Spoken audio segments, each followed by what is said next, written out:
skill development. I'm on this drive and I was like, man, I should just make a video about talking about skill development and how people acquire skills. And it really doesn't matter to what skill you're trying to teach. If you're struggling teaching a gymnastics skill, then this is going to apply to you, because what we're dealing with is human limitations. There's three main categories that human limitations fall under, and that would be their physical limitations, their mental limitations, and their emotional limitations. And that's generally where the breakdown happens, because those are the only three options you have. So when we're talking about skill development, the problem is that there's this assumption, there's the starting point that the coach makes that says they're ready. The athlete or the student is ready to learn. But what is it that you identified that proves they're ready? You can't just start teaching people skills without identifying what makes them ready. And so this point of readiness, one, is a huge problem when it comes to teaching skills. As most coaches, I mean, I've gone to high-level camps, I've talked to high-level coaches. A lot of coaches, even some of the top, don't know where the starting point is. They generally eyeball it and use their intuition to say that person is ready because they look like they could do it. That's generally what it comes down to. There's actually some factors you can, some measurable metrics you can go through to see when a student is ready to learn a skill. And then when you understand the readiness, the preparation required, then you can start measuring their timeline and how long it's going to take for them to actually learn the skill.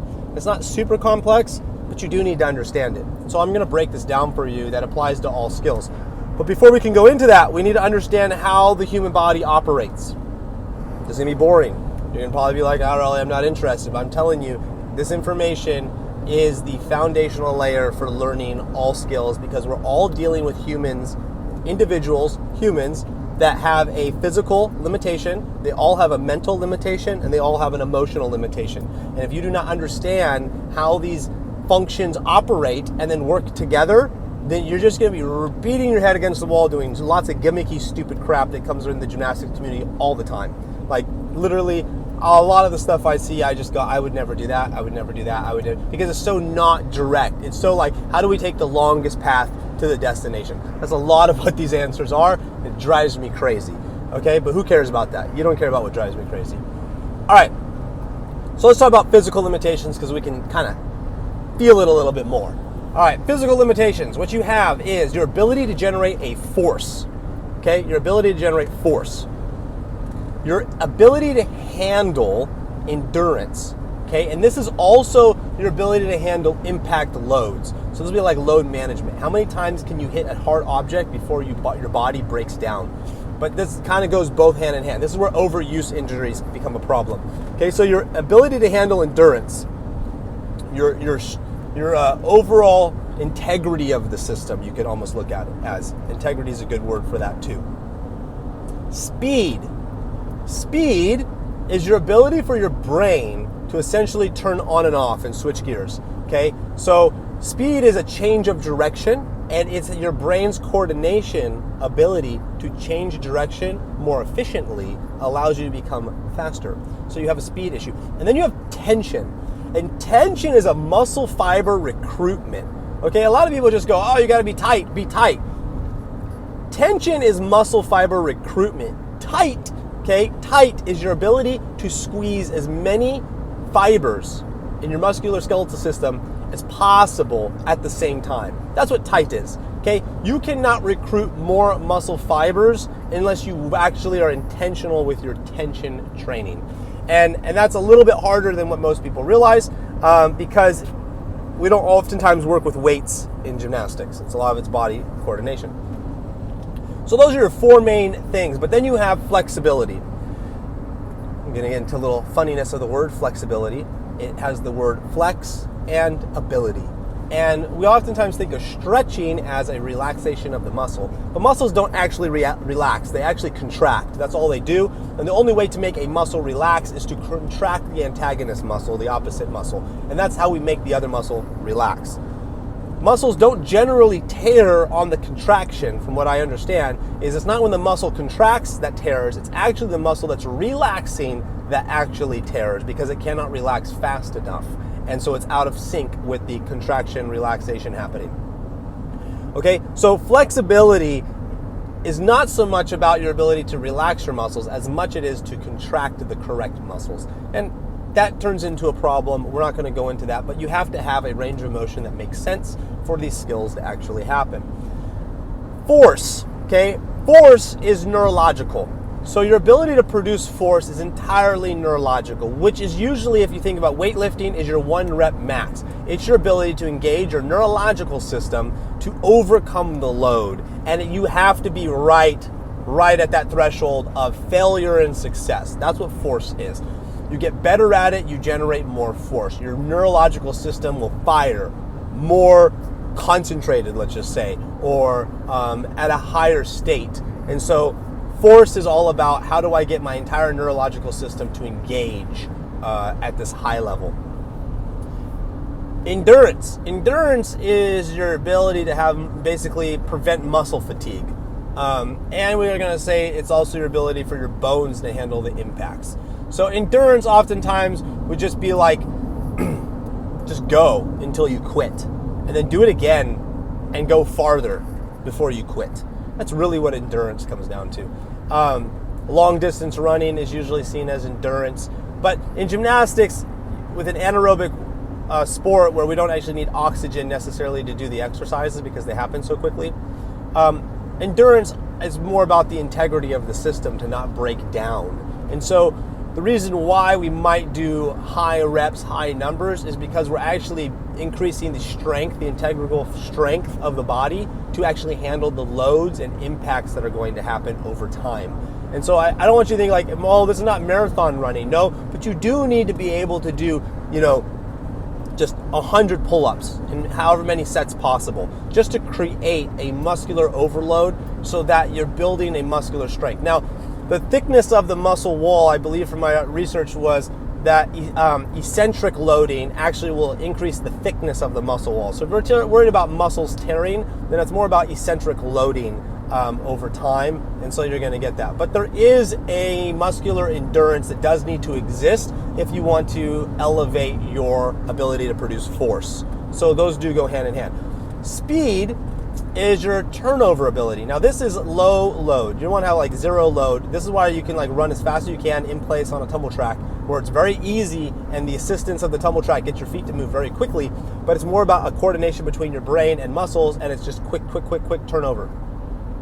All three of those systems have to work together in all actions. And so when we're talking about producing more power is produced when you can generate more speed. You have the muscular integrity, skeletal integrity to handle the force that you're going to produce, okay? So all of those things have to be working together. Tension helps you recruit more muscle fibers to the entire system. So let's just pretend you're operating at 70% muscle fiber recruitment, and now you're going to do some tension so you can operate at 72% muscle fiber recruitment, and then 80% muscle fiber recruitment. And so tension helps your body recruit more muscle fibers in the process. And this is because our body is pretty much lazy.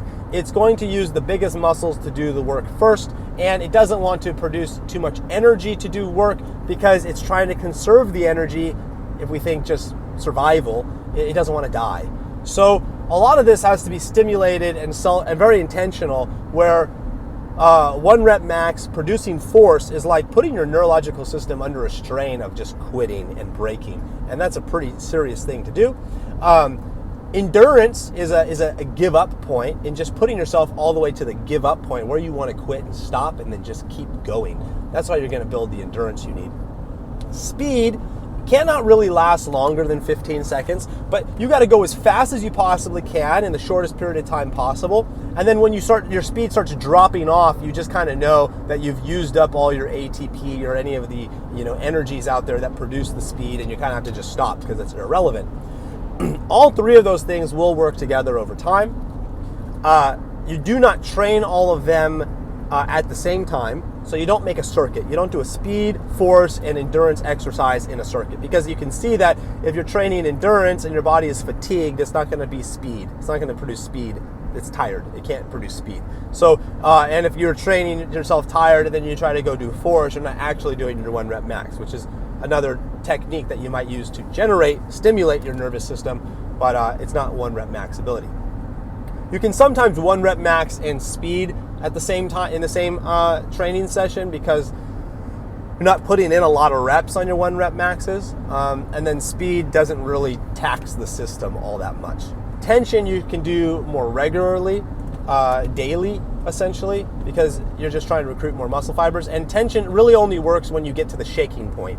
So it's all about tension till you shake, and then it's shake as long as you possibly can essentially. It's the shaking that's actually recruiting the muscle fibers. As some muscle fibers are getting tired and giving up, it's having to recruit more, and so that's what shaking is doing. Okay, so now we have this system. So if I need an athlete to do a skill and they need more speed, which is like quickness of change of direction, I have to be training speed. If I need an athlete to move the surface more, produce more force, then I have to be training force. If I need an athlete to be able to handle the endurance necessary to produce the skill, maybe when they're doing bars and they get tired too easily so that they can't get enough numbers in, then I need to get endurance going so they can actually handle the workload before they fatigue, essentially, right? Because competing gymnastics and training gymnastics are 2 different sports. Training gymnastics is like a 4-hour sport. And so if you don't have the endurance to handle 4 hours of training, you're gonna struggle. Competing is not a 4-hour sport, okay? Competing is like, you stand around for 20 minutes, you get plenty of time to recover, and then you go on your event, you do your warm-up, blah, blah, blah, and then you get another 20 minutes of just chill out and relax, essentially, right? Depending on how those meets are run. So you have to also look at it like you need to train so that you can become better at training, not just so you can become better at competing. These are the physical limitations. We're going to mental limitations. Mental limitations we're going to talk about in the sense of time management and choice. Like, what is the athlete choosing as a priority? How are they filtering or sifting through the information to decide what they think is the best decision? And these are mental limitations. You go to ask your athlete to do an assignment, and they might do it, but have zero quality. Bend their knees, flex their toes, not even try, but hey, they did the skill. And so, self-accountability, it's another level of mental fortitude. Perseverance, willingness to not give up, turns into a mental fortitude situation, mental limitation. Being timely, looking at your time and saying, I need to get this in with time. I need to get my numbers in efficiently with less failure. You don't want to just do 10 cast to handstands. You want to do 10 cast to handstands with 0 falls. You don't want to be like, I did 10 cast to handstands, but I fell 50 times. It is not the right idea. So there's a mental fortitude that has to exist to understand the consequences of failure and the consequences of time and holding yourself accountable to it. And so there's a mental factor that you can do all the right stuff physically, but have the wrong mental factor, and you'll never be able to put it together in the right amount of time necessary to compete. And so then you'll struggle with competition. And then there's an emotional limitation, and the emotional limitation is usually like self-belief. It deals with fear. They don't think they can do it. They doubt themselves. They don't feel capable. Anxiety, any of these things. And a lot of this stuff comes down to just not feeling prepared. On the mental side, you can kind of say that awareness is in the mental side, proprioception is in the mental side of being aware. And I would say that's probably a good place to put the awareness level, because the more aware an athlete is, the easier it is for them to make adjustments within a skill. One problem with learning skills is athletes lack awareness. Their eyes are closed, everything happens too fast, they black out, they have no idea what's happening, and so therefore they lack awareness, and then the coach is giving them a correction, and then they're just lucky if they get it right. And they're not consistent with the correction. That means just their awareness level is wrong. But awareness directly affects emotion, because the more aware the athlete becomes, the less emotional problems you deal with. Fear is basically, I don't understand, I don't know, I feel out of control. That's what fear is. Well, the moment an athlete feels aware, they're not going to have the same level of fear. And so I've never been afraid of something I feel 100% in control of. I've only been afraid of things I do not feel in control of. And so awareness brings in that level of feeling in control. And that's what a lot of drills should do, is bring awareness and helping an athlete feel like they're in control to overcome the emotional limitations that we're going to run into. Fear also can be, so the emotional limitation of, let's just say, fear or anxiety or stress or any of that, a lot of that is overrun if your physicality is at above ability. Like if I can run faster than I need to do the skill, or if I can produce more force required than the skill requires, then a lot of my confidence is in my physicality and I don't have to worry the same way. But if I can barely jump and I'm trying to learn a back handspring, I have a physical limitation and I'm going to have an emotional limitation, and it's impossible for me to overcome that emotional limitation in the moment because I can't get physical jumping abilities like that. It's going to take time to develop. So you need physical preparation to be well beyond what the skill is requiring. And this is how all these three systems are kind of working together if you're kind of picking up this picture. Okay, if my physicality is more advanced than what the skill is requiring, that means I can move faster, I have enough endurance or integrity, my body has enough integrity to handle the workload, it means I can produce more force required, I have more speed required, then the skill I'm learning is just going to be easier to learn. At the same time, then all I need to do is develop the awareness necessary for the skill, the proprioception, put in the reps to understand where I am so that I can play with the skill. And then essentially, my emotional limitations will kind of just evaporate. I'm not going to deal with fear the same way, doubt, anxiety, stress, whatever the same way, because I have the awareness required. This is why trampoline is such a great tool, because it develops awareness. Now, going into awareness, and wherever you kind of want to put that, I feel like it's kind of a global umbrella, but we can put it in the mental category. Going into awareness, the aspect of awareness that gets lost is awareness really we need to think of it like juggling. Okay? If you don't know how to juggle and you try to juggle, it feels like the objects that you're tossing in the air are moving incredibly fast. Awareness is the ability to slow down time. Now, time is not actually slowing down, but your mind is so much more focused, hyper-focused on things, that things don't move as fast. And that's really what awareness does. And so if we're talking about developing awareness, then we're talking about, even if the athlete is moving at max speed, it doesn't feel at max speed. And that's because they have the awareness to be in the present moment at every single moment along the way.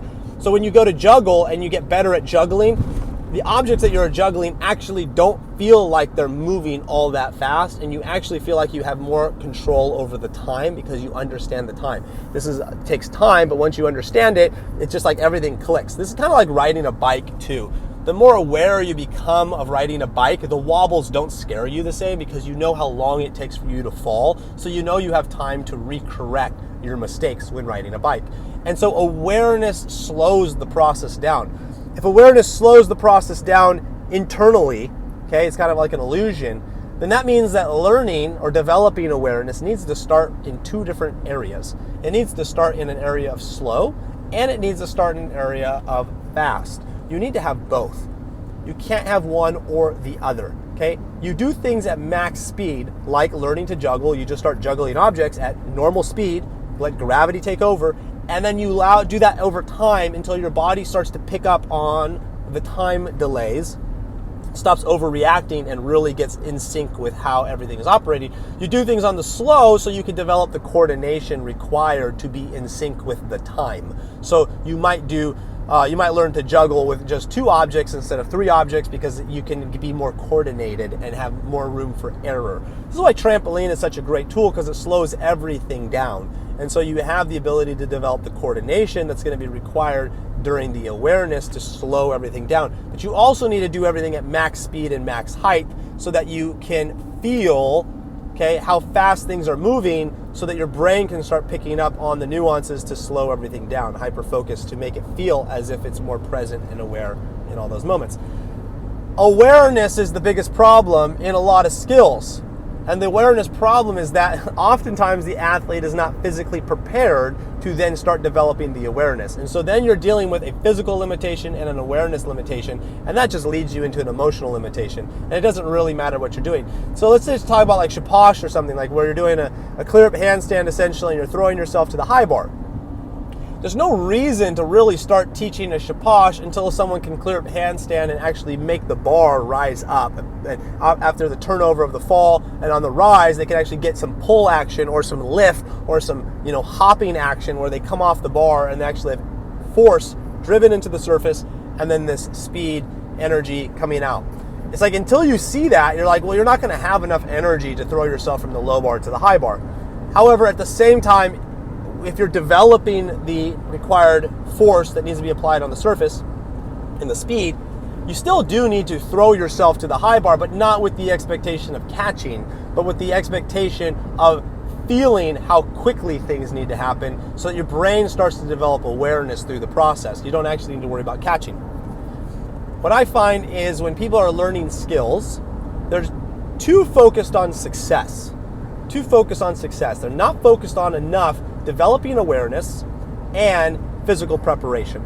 When awareness and physical preparation meet each other, essentially the emotional readiness will then show up, and then the athlete will just be fine. You don't have to worry about it so much. And this is what you see a lot of times in the higher level gymnastics. You see these young kids being able to do these crazy skills because they already have physical preparation. So the only thing they have to acquire is awareness at that point. And developing awareness is just time and reps on a surface that is not going to tear the body apart, which is usually soft surfaces. So we're talking about skills at this point. We're saying, okay, to build skills, I need to have physical preparation. Physical preparation needs to exceed that which the skill requires. The awareness level needs to be greater than that which is required of the skill. This is also why you'll see athletes who are learning how to do full twisting double flips, let's just say. They'll do a double back and they'll learn to clap their hands at the spot where they think the second flip is. So they know how to separate the first flip and the second flip, so they'll clap their hands. And this helps them differentiate between the two flips. This way, then when they know when to initiate the twist, they're not initiating it at the wrong time. This is an awareness drill. This is learning how to play. Well, imagine learning how to do a back full, and instead of worrying about what should I do with my arms, you're taught to do all the arm options.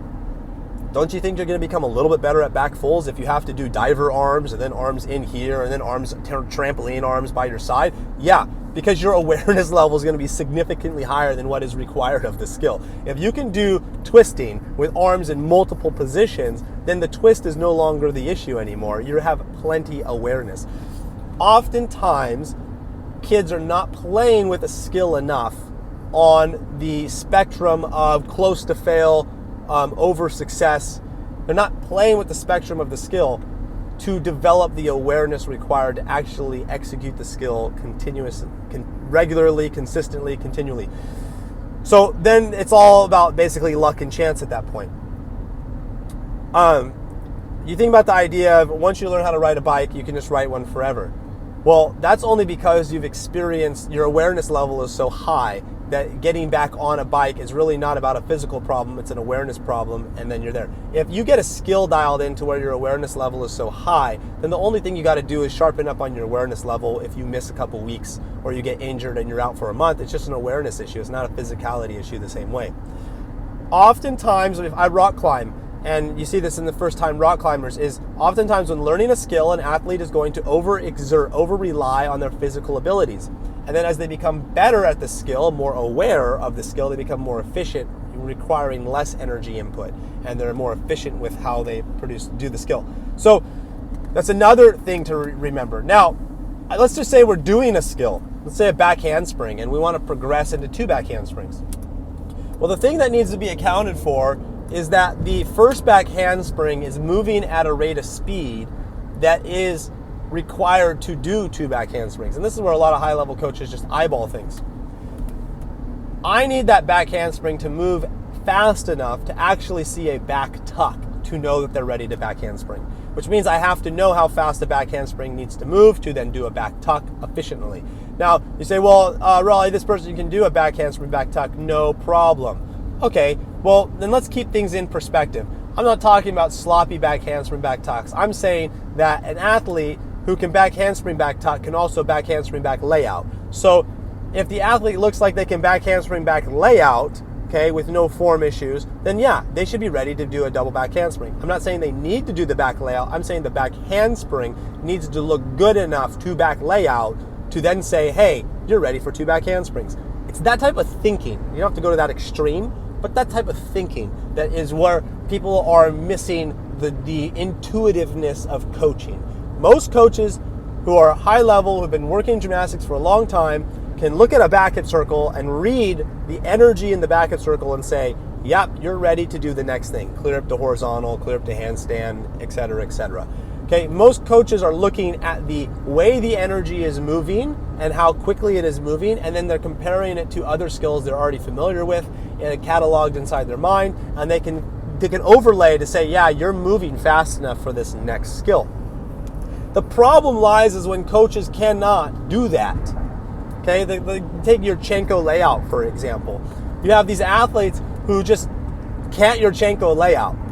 And it's like, that's because no one's even identified that their run is not good enough to Yurchenko layout. Their hurdle is not good enough to Yurchenko layout. The down pressure on the board is not good enough to Yurchenko layout. The speed of the athlete going from the pike down onto the board to the stand-up position into the table is not fast enough to do a Yurchenko layout. It's like, if the athlete was able to move well enough and had the awareness of where they were, okay, so they're not always high on the table, they actually knew where they were, the Yurchenko layout would just happen. You wouldn't even have to try. You're just like, hey, do a Yurchenko layout. And it seems so easy and effortless.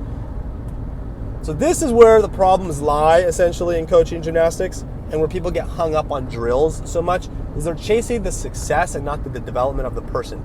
Human beings have to develop these limitations, and then the skills just happen. The skills actually don't need to be taught that much. They're very easy if you are not limited by your physical, mental, or emotional self. And so it's those limitations that hold you back. You have to develop those, and those take time. You're not going to come up with some gimmicky way to get a person to jump higher in one day. Like, they're not going to make that big of improvement over one day. No one sees massive strength gains in a day. It takes time and time and time and time for the body to adapt and change to then develop the strength gains you're looking for. It's the same thing with awareness. The body's going to take time and time and time to develop the awareness necessary. And so to be in a rush or greedy is like you're missing the point. What you need to do is invest the required time to then see the change happen. And then once you see the change happen, then you know the athlete is ready. And that's the reason. That's a very easy way to approach parents, by the way, if you have problems with parents. It's very easy to just be like, well, actually their physicality is not up to par, ready for what the skill is required. Well, how do you know that? Because they move slow and they're trying to do a skill that requires them to move fast. That's how. You know, it's like, just watch a kid do some V-slaps and be like, they don't move fast enough to back handspring. Period. Okay, watch a person do a split jump and then be like, their legs don't even separate or move big enough to even get to a switch leap. We don't need to be doing that right now. So there's very simple things you can look at that show you what their limitations are. The question is, do you know what is required to change those limitations? Exposure is for the awareness side. They need to be exposed to max speed, max effort, and they need to be exposed to slow and controlled. They need to control those, and then they need to sleep on it because their brain will connect the neurons mentally. Physically, they have to develop their force ability, their ability to apply force into a surface, their ability to have the integrity to handle the workload, which is the 4-hour workload of training. They need to have speed ability, so that's no load, very light and quick and fast change direction, coordination on off of the brain. And then they need to have the ability to recruit muscle fibers, which is your tension training. They need to have all of that working together.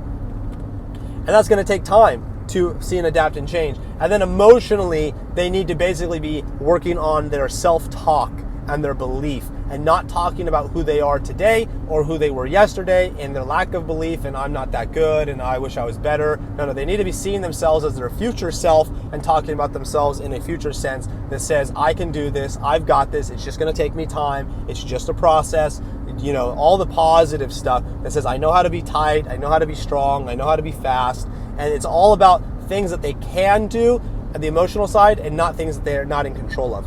Emotions is all about what am I in control of, and the things you're not in control of, don't worry about it. You're not in control of it. We don't need it. We don't need to sweat it. We don't need to talk about it. We only need to talk about the things you're in control of and make those necessary changes, and then let everything else come together over time. This is skill development. This is it. And then the question is, what drills should I use? And how many times, what surfaces, and how many, it's like the least amount of drills possible. That's what you should use. Use the least amount of drills possible, and do it in the shortest amount of time possible, which means overdevelop the physical abilities, get them incredibly prepared, overdevelop their emotional abilities, overdevelop their awareness abilities, and then get the skill as quickly as you possibly can. Don't sit in the struggle phase. Word of caution or warning, the worst thing you could possibly do is take 6 months to learn a back handspring. Why? Because you've just taught the person that they're not good at learning. Like, it should not take you 6 months to learn a back handspring. 2 weeks.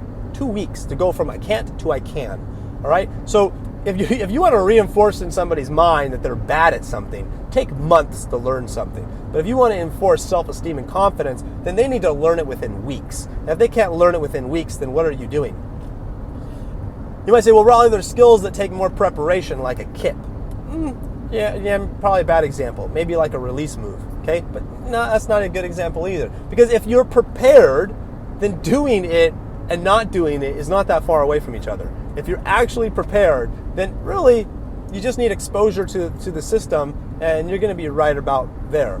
So that's most of it is prep time for developing physical readiness, mental readiness, and emotional readiness.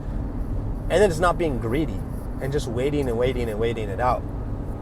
And then you just do. What you do about that is you build self-esteem and confidence and a belief, and pretty soon you have an athlete who's bought into the process and they're not greedy.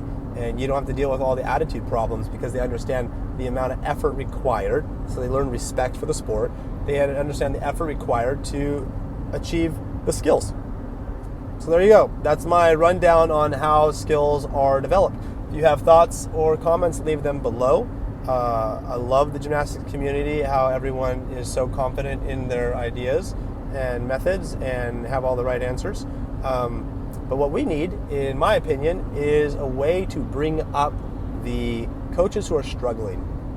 And we don't need to be right as much as we need to give them the tools necessary to go experiment and trial and error and find success faster.